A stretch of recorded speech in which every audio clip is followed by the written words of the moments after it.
Argiaren podcastak. Egonarria, pilpilean dauden gai ekosozialen inguruko elkarrizketak Eli Pagolaren eskutik eta geure lurretako laborarien esperientziak Matin Jauregik aurkeztuta. Lurrari entzuten dion saioa delako Egonarria. Asteazkenero argia.eusen eta bestelako plataformetan.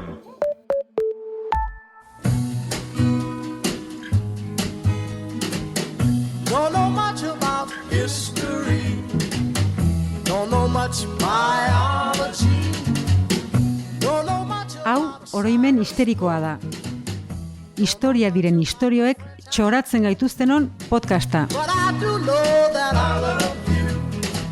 And I know that if you love me too, what a wonderful world this would be.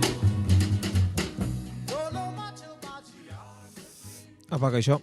Gaurkoan estuki lotuta dauden bi kontzeptuen inguruan hitz egin behar dugu. Batetik feminismoa, edo zehatzago esan da, martxoaren 8 edo nazioarteko emakume langileen eguna, eta bestetik Mesopotamia. Badakigu zaiago entzuten ari den feminista orok oso ondo dakila bien arteko lotura zein den.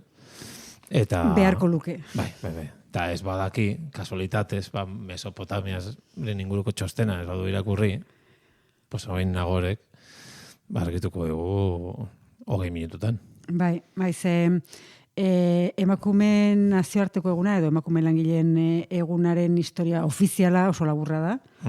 Ez, Danimarkan, Kopenhagen hasi zen 1910ean, eta orduan izan zen emakume sozialisten nazioarteko bigarren topaketa, eta Alemaniako alderdi sozialistako ordezkari zen Clara Zetkinek eta Kati Dunkerrek egun hori ospatzeko edo proposamena aurkeztu zuten, eta hurrengo urtean 2011ko martxoan emakume langileen eguna ospatu zen lehenengoz, Alemanian, Austrian, Danimarkan eta Suitzan.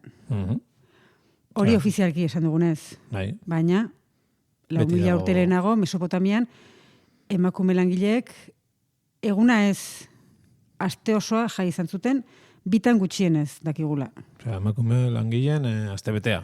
Bai. Ospatu. Bai, orduan izango dugu Mesopotamiako, zehazki Sumerreko emakume langileez, ze antzinako Sumerren, Hori zera. hori Mesopotamiako imperio edo garaietako bat. Ez duka inongo loturarik Sufre Mamon... Ez, David Sumersekin eta ez. Bale. Eta gure Summer Editionekin ere. Bai, Sumer, Akkad, Babilonia dira Mesopotamiako imperioak. Parte. Bai. Zaharrena Sumer da, eta antzinako Sumerren, esan bezala, orain dela gutxi arte berreskuratu ez ditugun eskubideak zeukaten emakumeek. Ikasteko eskubidea zeukaten, bere lanaren bidez bizibidea lortzeko aukera ere bazeukaten, eta gaina orotariko lanbidetan aritu zitezkeen, eta gainera irabazten zutenaren jabe ziren, eta hori historian oso gutxitan gertatu da, ez? Adibidez, merkataritza kontratuak jasotzen dituzten oholtxo edo taulatxo askotan emakumeen sinadurak ageri dira. Langileak aipatu ditugu, baina patronala ere aipatu behar dugu, ze emakume patroi asko zeuden. Orduan ja dena ondo. Bai, enpresaburu nagusien artean, lehen dienesteetako erregina eta printzesak nabarmendu ziren. Bulegoak zituzten, bertan lan egiten zuten idazkariak, eskribauak emazen zerbitzura ageri dira dokumentuetan eta ez senarrenean, ez? Bulego horietatik negozioak kudeatzen zituzten eta senarrek normalen ez zuten negozioetan parte hartzen mozkinak partekatzeko ez bazen. Esan dezagun, senarrek, ez? Errege printzipe da horiek politika, ez? Egiten zuten eta... Bai, potro jorrean egon. Politika zen eso. Hori da. Beste lan egin, eta emakumeek alderdi ekonomikoa zaintzen zuten gehiago. Eta horregatik zenbait erregek emaztean jarduera ekonomikoi esker finantzatu izan zituzten, kanpainak, gerrak, proiektuak, bai. Akadeko lehenengo errega esan dugu, Sumertarren nagustasunen ondoren akadiarrak iritsi zirela, lehen erregeak adiarra, Sargon, Taslultum, erreginaren gari negozioari eskerra beraztu zen, eta 4 erregaldi geroago, Xarkalixarri erregea, Tutaxarlibish emaztearen eraikuntzarako harrien salerosketan irabazitakoaz baliatu zen, baita ere bere boterea lortzeko eta politikak egiteko. Gortetik kanpo ere bazeuden emakume enpresariak, eta agiretan jasota hola geratu dira, ez? Adibidez, Urririko tenpluko apaiz baten emazteak, Axag izenekoak, garia saltzen zuen, Hiriberekor gobernadoraren emazte Nikulak aldiz, larrua, urrea eta lurrinak saltzen zituen. Eta gainera, Nikulak Nimkala erreginarekin nolabaiteko multinazionala sortu zuen eta kudeatzen zuen. Beraien enpresak hainbat egoitza zituzten, Lagaxeko, ez, hegoaldeko mugetatik hasi eta Mari iparralderaino, hori gaur egun izango litzateke Iraketik Turkiaraino. Mira, nene, óyeme. Don't play with my ass. Cause if you play with my ass, you will quemarte. Me llama porque soy una business woman. Tengo negocios que dirigir. Yo sola hago guita desde que nací. Bien, viola. Me llama porque soy una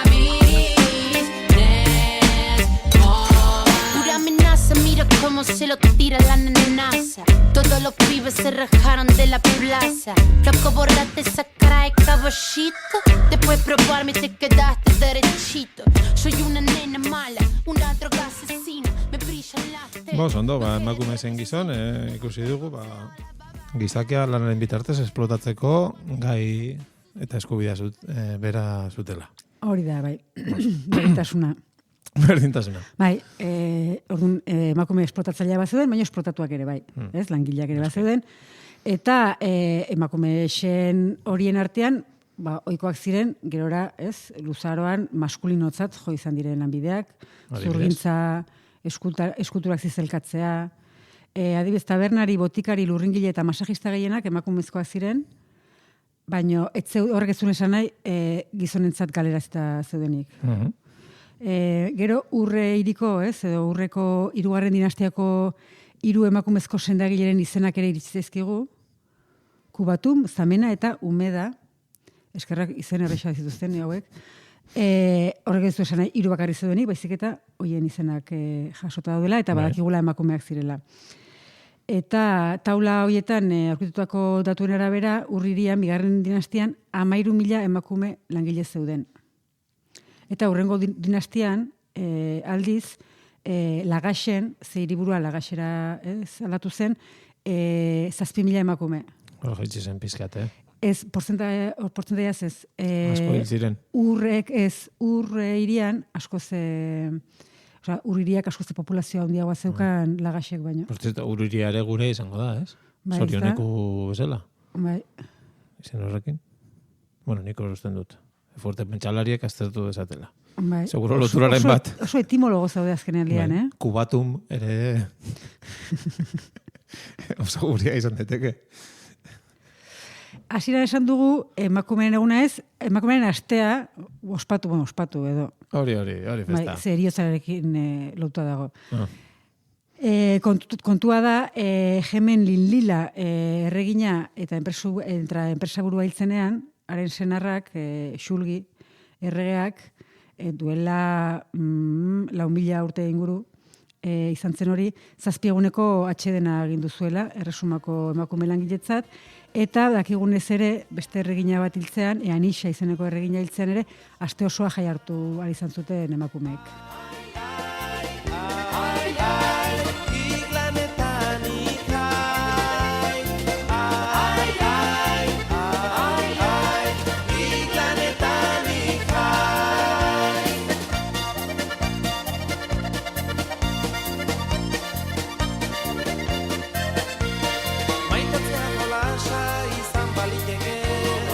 Txikitatik izan dut jolastea maite, baina eta irrizapen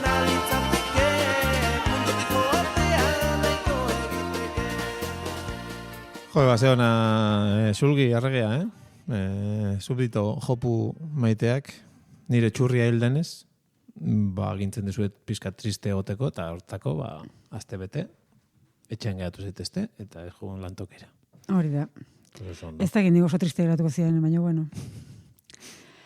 Esan dugu, negoziotan, lanbidetan, emakumeak bazeudela, eta erlijio munduan ere bai. Ordezkari erlijioso nagusien artean, ere emakumeak bazirela, eta esaterako, horietako bat, seguraski ezagunenetakoa, Eneduana izenekoa zen. Hori zautzen dugu, Aipatu genuen. Bai. Eta esan genuen, horri buruz gehiago itzen genuela, orain da. Bato. Une hori, bai. Ia ba. Urririan jaio zen, duela 4.300 urte inguru, eta aita zuen, aipatu dugun, akadeko lehen erregea, Sargon, bere emaztearen, lanari eskerra beraztu zena. Orduan, Sargonek, Eneduana, oraindik nerabea zela, alaba hiriko barruti sakratuko entu izendatu zuen, hori kargu erlijioso importante bazen. Barrutia bera, Mesopotapiako gune erlijiosorik nagusietenetakoa zen, ez?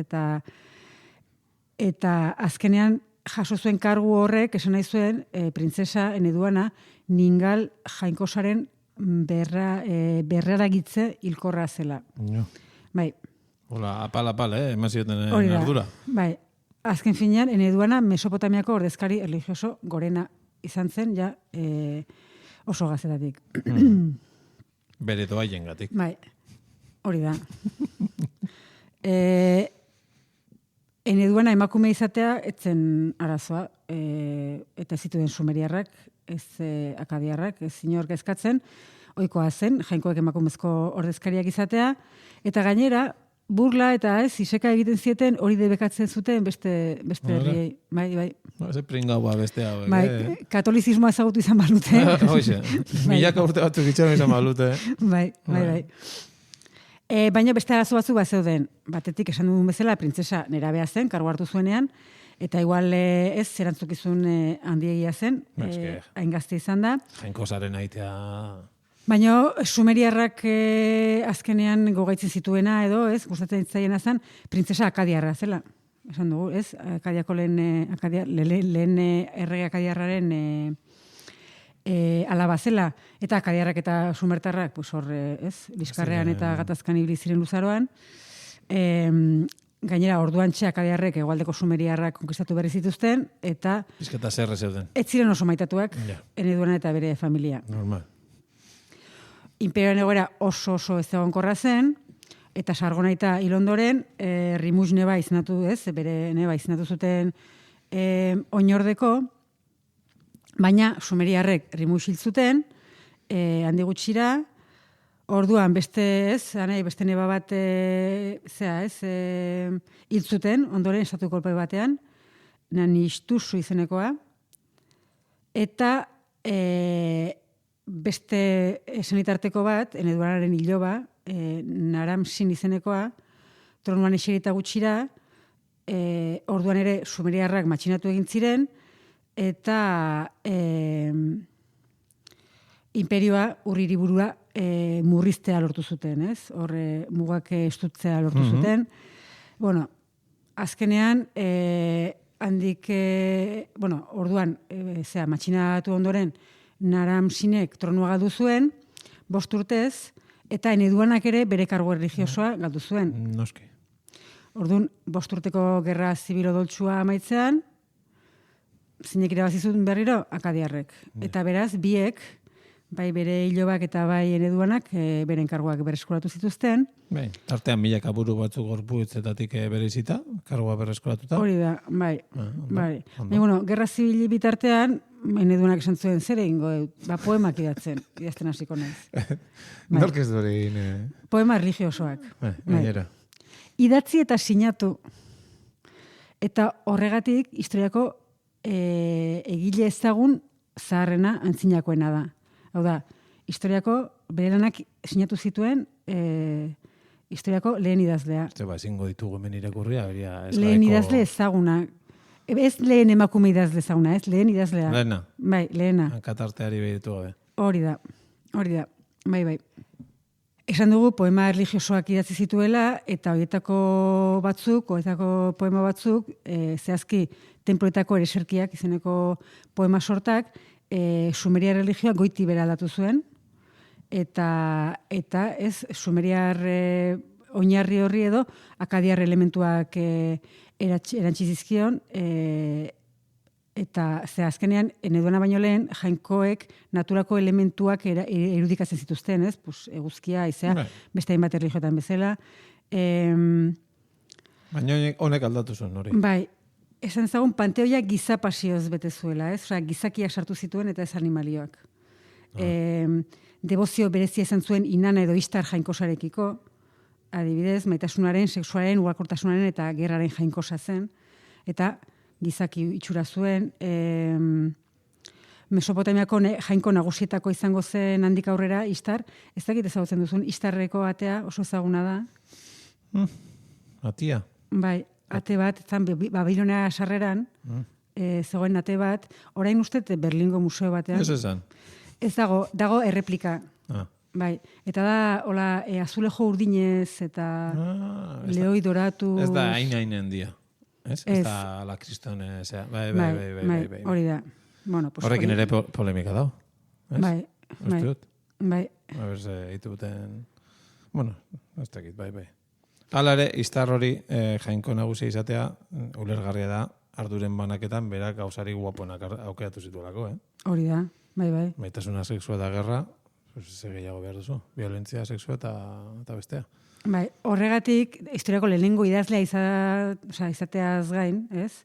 Eneduan ere konsideratzen da historiako lehen teologo eta erreformatzaile erlijioso ezaguna bintzat, ez? Osa, gizonak ostiatzen ziren bitartean, berak, ez zuen denbora galdu. Ez. Erlijioa aldatu. Eta esan zuen, erlijioa nina egiten bezala aldatuko dut. Total hauek entretituta daudenez. Jainko nagusia, jainkosa bat. Eta venga. Zer eskatzen du jainkosa horrek, nina egitena. Gustatzen zaidana. Gerra sexua eta, bueno. Bai. Eta maitasuna. Jainkoa denez. Hori da. Baina egia da, Eneduanak gerora, ez? Bizizela, ez? Pues, azkenean sumertarren eta akadiarren arteko gatazka hortan, ez? Horren erdian zegoen, baina berail eta mende eta erdi ingurura edo urreko 3. dinastian hasieran ja printzesa hori ja jainkotzatze dukaten. Ja maitatua zen. Bai. Sumeriarrek akadiarren aurkako gorrotoa ederkira gutxi zuten, baina belaraldi gutxitan buelta eman zioten eta lortu zuen Eneduanak aitortza eta maitasuna ere esango nuke. Denborak dena sendatzen du. Gainera, esan bezala, haren sistema teologikoa gailendu zen, sistema hori akadiarrek eta sumeriarrek onartu zuten, eta asko zegeroago, 1500 urte geroago, Eneduanaren literaturanak irakurtzen eta goraipatzen zituzten oraindik Mesopotamiarrek, zehazki Babilonian. By the rivers of Babylon, there we sat down. Yeah, we wept when we remembered Zion. By the rivers of Babylon, there we sat down. Yeah, we wept when we remembered Zion. That the ring carried us away in captivity, required from us. Zer rollo ona ematen du. Bai. Boni hemen. Ez dakit konturatu zen, bigarren aldia dela bestia hau. Ez naiz kexu. Waterlooren aldean. Claro, eske Waterloo berriro jartzea debekatu zenidan ez, erabaki dut Babilonia dela Waterloo berria. Regetik gertuxiago dagoen zerbait, beti ondo. Vale. Bai. Bueno, kontua da, Babilonian, ez, bukatu dugula aurreko kontakizuna, Eneduanaren garaitik eta, ez, 1500 urte geroago gutxi gora bera, eta horre helduko diogu, urrengo atalari edo, ez, Babilonian esan dugun bezala, eta zehazki Kristo aurreko 587. urtean, Ze urte hortan, Nabucodonosor bigarrena erregeak, Dios, nola gustatzen zaidan. Bai. Hori da, historiako izenik guapo top 5. Zerto, horrek eraiki garazi zuen, Istarreko batea.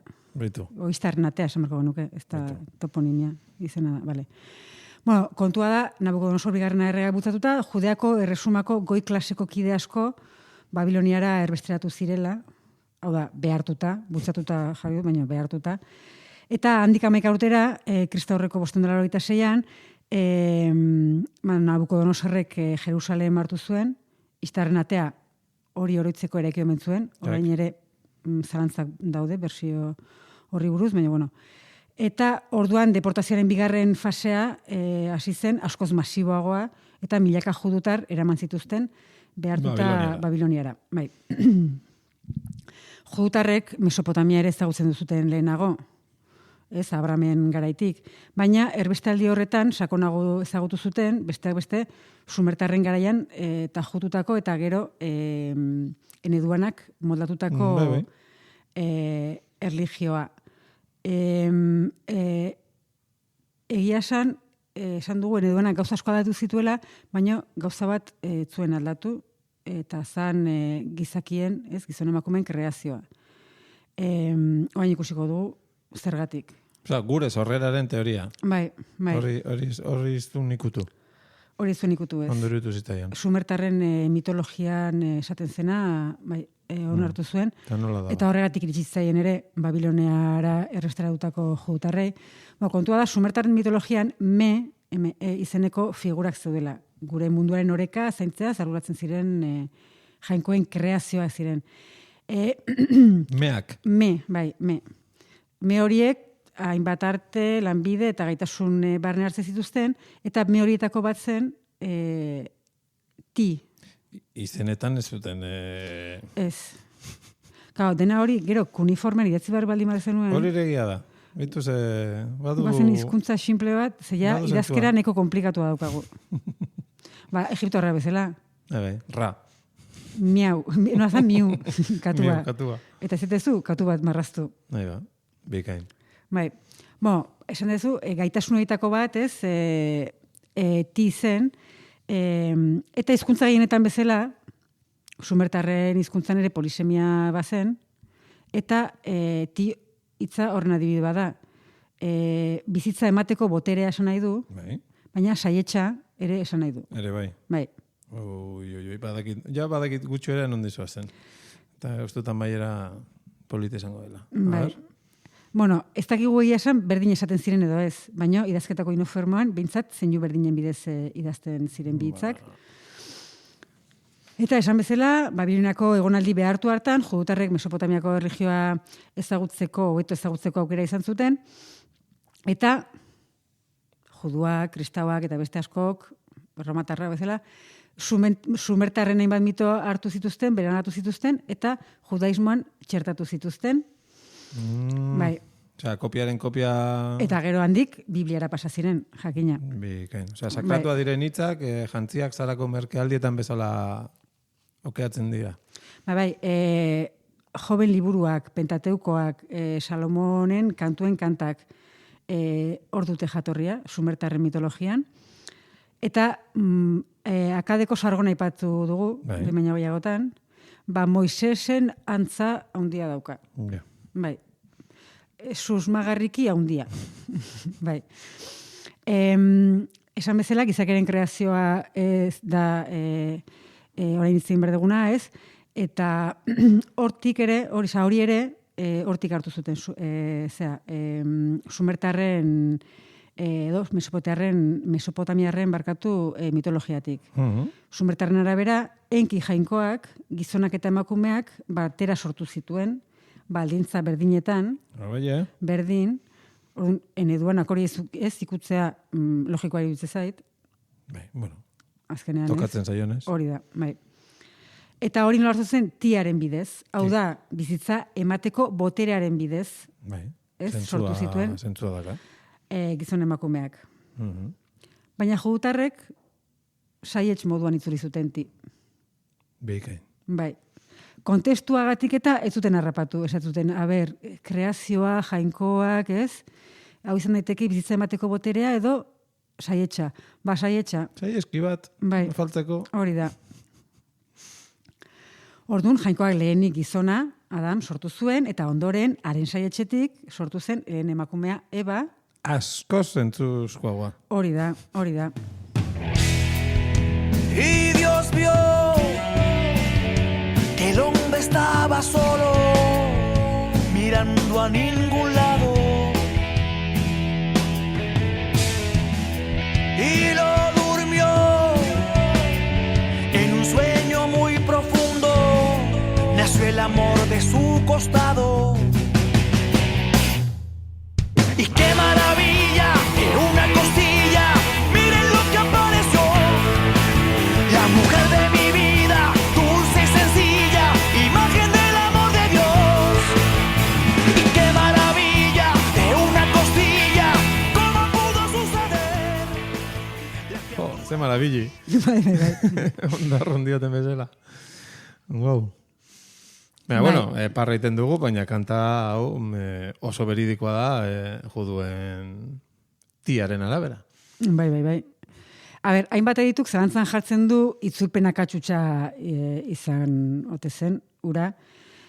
Tora oso modu zorrotzean idatzita dago, irizpide zehatzei jarraituta, eta alako akatsak egitea arraroa omen da. Gainera, esan bezala, Tora lehenago eta gero Bibliaren ondoren, gizonaren saietxetik sortzen zen emakume eta ez alderantziz.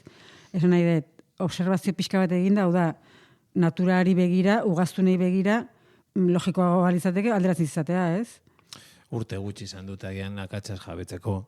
Milaka urte batzu zer dira ba, a ber, sorkuntzaren indarrati edo saietxa. Ez agian oso garbi geratu. Gainera, kristauen eta juduen erlijioaren barruan dagoen matxismoaren ikur nagusietako bat, itzulpen ez neuronal baten akatxagatik izatea, ez esan, ez dela zoragarria. Hori da, bai, azkenean, ez? Ja, danok sinistu dugu, Eba danen saietxetik sortu zela, sinistu ez, baina esan digute. Eta horrek, zuk esan bezala, tradizio judeo-kristauaren misoginioa justifikatu du, mende luzez, orain eta beti, gizaldi eta gizaldietan, amen. Argiaren podcastak. Podcast hau libre eta doan zabaldezakegu Argiaren komunitatea osatzen duten milaka lagunek proiektua diruz babesten dutelako. Zuk ere kazetaritza independentea babestu nahi baduzu, egin Argiako kide.